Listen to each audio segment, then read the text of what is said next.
किसान भाई, आप भी लेना चाहते हैं मक्के की बेहतरीन पैदावार, तो आपको करने होंगे कुछ खादों के कॉम्बिनेशन मिक्स। ये आपको मिलेगी मक्के में सबसे अधिक उपज। पहला यूरिया खाद, और दूसरा है फास्फोरस, और तीसरा पोटास जो फसल को रोग से लड़ने की क्षमता देता है, और चौथा जैविक खाद जो गोबर की सड़ी हुई खाद हो सकती है, या वर्मी कंपोस्ट सबसे बेस्ट रहेगा।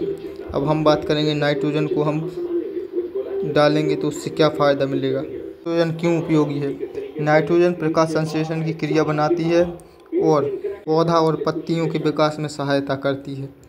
दूसरा है फास्फोरस। फास्फोरस जड़ों के विकास में सहायता करता है और फल और फूल आने में मदद करता है। तीसरा उर्वरक।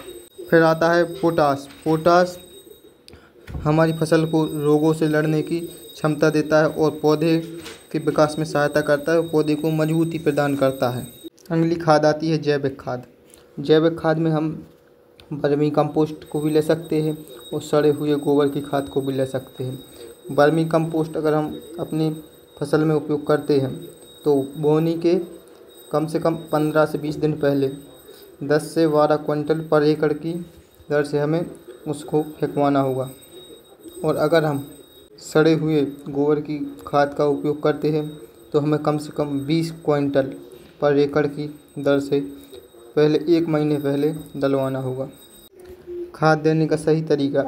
यूरिया खाद को हम 10 से 15 दिन की फसल होने पर देंगे और डीएपी को जब हम अपनी फसल बीज बुआई करते हैं तभी डालेंगे। यूरिया प्रति एकड़ मक्के में 2 बैग, मतलब 1 क्विंटल 50-50 किलो की 2 बैग, और डीएपी 1 बैग बोनी करते समय। और जिंक की बात करें तो जिंक 10 से 15 किलो पर एकड़ मक्के के लिए, और पोटास 5 से 10 किलो पर एकड़।